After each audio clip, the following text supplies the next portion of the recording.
تو امیر معاویہ نے یزید کو خلیفہ مقرر کیا۔ اب رہ گئے یزید کے بارے میں کہ وہ بظاہر کیسا تھا، تو اس کے جو ابتدائی احوال ہیں تو اس میں تو یہ پتہ چلتا ہے کہ اس نے مسلمانوں کے ساتھ کئی جنگوں میں حصہ لیا ہے، بلکہ قسطنطنیہ والی جو جنگ ہے اس میں ایک نہیں کئی جنگیں ہوئی ہیں، اور جس کے بارے میں حضور پاک کی بشارت ہے اس جنگ میں وہ شریک نہیں تھا، تو اس تفصیل سے بیان کیا جائے گا بعد میں۔ لیکن اس کے بعد جو جنگیں ہوئی ہیں قسطنطنیہ کی، اس میں بھی وہ شریک تھا اور وہ سپہ سالار کی حیثیت سے بھی جا چکا ہے۔ اور جب وہ سپہ سالار بن کے گیا تھا اس وقت حضرت ابو ایوب انصاری رضی اللہ تعالی عنہ اس جنگ میں شریک تھے جس کا سپہ سالار یزید تھا، اور اسی میں وہ شہید بھی ہوئے ہیں حضرت ابو ایوب انصاری رضی اللہ تعالی عنہ۔ حضرت امام حسین رضی اللہ تعالی عنہ نے بھی کئی جنگوں میں یزید کے ساتھ رہ کر کے جنگوں میں حصہ لیا ہے، لہٰذا اس کا بھی انکار نہیں کیا جا سکتا ہے۔ بلکہ حضرت امام حسین کے صاحبزادوں کے جو نام بتائے جاتے ہیں تو کل بھی میں نے بتایا تھا، تو ان میں ایک صاحبزادے کا نام یزید بھی تھا۔ یہ اور بات ہے کہ اس یزید کی طرف نسبت کر کے نہ ہو، تو اس کے آگے حضرت عمر فاروق اعظم کے جو بھائی تھے ان کی طرف نسبت کر کے ہو، تو یہ اپنی جگہ پر بجا ہے۔ لیکن امیر معاویہ کے جو بھائی تھے یزید بن سفیان، تو ان کی طرف نسبت کر کے، لیکن یزید کا نام ان کے بیٹوں میں بھی رہا، اس لیے یہ تو نہیں کہہ سکتے ہیں کہ بالکل ہی گیا گزرا انسان تھا کہ جس کے سپہ سالاری میں صحابہ کرام نے جنگوں میں شرکت کی اور فتح و نصرت حاصل کی۔ بڑی اہم بات کی آپ نے حضرت، جی، تو اس وجہ سے یہ نہیں کہہ سکتے۔ ہاں، اس کے دل کے اندر کیا چھپا ہوا تھا وہ کوئی نہیں جانتا، اللہ کے سوا کوئی نہیں جانتا تھا، اور دلوں کے اوپر فیصلہ کرنے کا اسلام نے حکم دیا بھی نہیں ہے۔ یعنی منافقت کی نشانی ہے ظاہری طور پر، اس کا مطلب ہے وہ جنگوں میں بھی شریک ہوتا تھا، تو صاف ظاہر ہے ایسی اولاد کو جو ظاہری طور پر ایفرٹ کر رہی ہے دین کی خاطر، جیسے حضرت اسامہ جنگ میں گئے تھے، ایک کافر آپ کے سامنے آیا اور جب آپ اس کو تلوار مارنے لگے تو اس نے کلمہ پڑھ لیا، پھر بھی آپ نے اس کو مار ڈالا۔ رسول اکرم علیہ الصلوۃ والتسلیم سے کہا تو حضور پاک علیہ الصلوۃ والتسلیم بارہا کہتے رہے کہ کیا تم نے اس کے دل کو شک کر کے دیکھا تھا کہ اس نے ایسے ہی کلمہ پڑھا ہے؟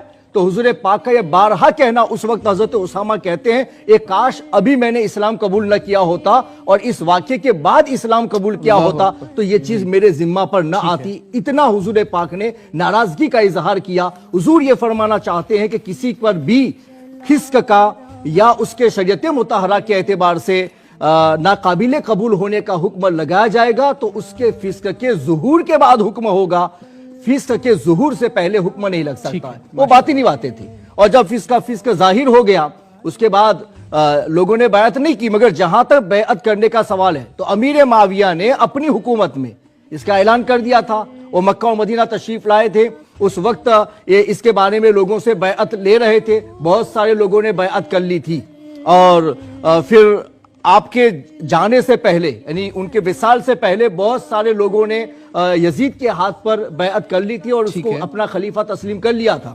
صرف حضرت عبداللہ بن عمر، حضرت عبداللہ بن عباس اور حضرت عبداللہ بن زبیر اور حضرت امام حسین، ان چار لوگوں نے خلاف اس کی بیعت کو تسلیم نہیں کیا تھا، اور امیر معاویہ سے کہا تھا کہ ہم اس سلسلے میں ابھی سوچ رہے ہیں اور بعد میں آپ کو اطلاع دیں گے۔ لیکن روایتیں بتا رہی ہیں، تاریخ الخلفاء وغیرہ میں اس کا ذکر موجود ہے کہ حضرت ابن عباس نے بھی بیعت کر لی ہے بعد میں، اور حضرت عبداللہ بن عمر نے بھی بعد میں بیعت کر لی ہے، صرف حضرت امام حسین اور حضرت عبداللہ بن زبیر نے بیعت نہیں کی ہے۔ ٹھیک ہے، اور حضرت امام حسین سے جب بیعت کا مطالبہ کیا گیا حضرت امیر معاویہ کے وصال کے بعد میں، تو آپ نے کہا کہ میں چھپ کر کے بیعت نہیں کر سکتا ہوں، میں علل اعلان کروں گا تو علل اعلان کروں گا۔ پھر آپ مدینہ چھوڑ کے مکہ کی طرف تشریف لے گئے حضرت عبداللہ بن زبیر کے ساتھ میں، اور پھر وہاں رہے چند دنوں کے بعد، اور پھر اس کے بعد میں جو آپ کا سفر ہوا۔ لیکن یہ کہنا چاہتا ہوں کہ صحابہ کرام کی موجودگی میں اگر کسی کا انتخاب ہو اور کثرتیں اگر اس کی بیعت کو اس وقت تسلیم کر رہی ہیں تو اس کا مطلب یہ ہوا کہ حکومت یزید دے متعلق سنو، اساں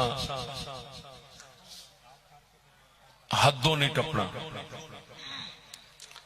یزید کو پلیت کہنا ہے، رحمت اللہ علیہ کہنے والے، سیدنا کہنے والے ناس بھی ہیں، وہ رشید ابن رشید کتاب لکھنے والے ملعون ہیں۔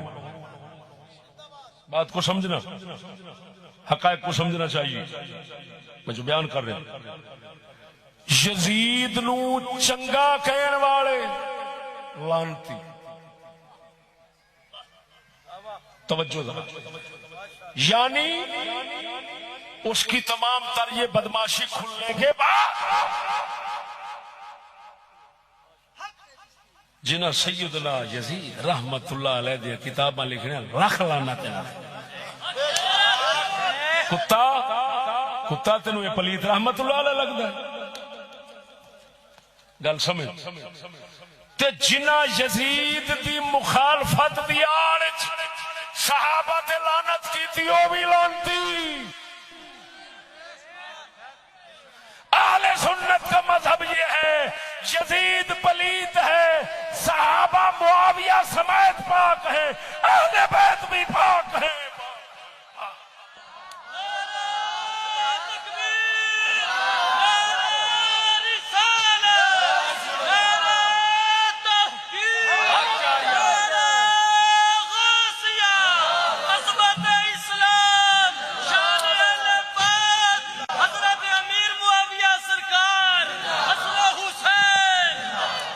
سمجھ لگی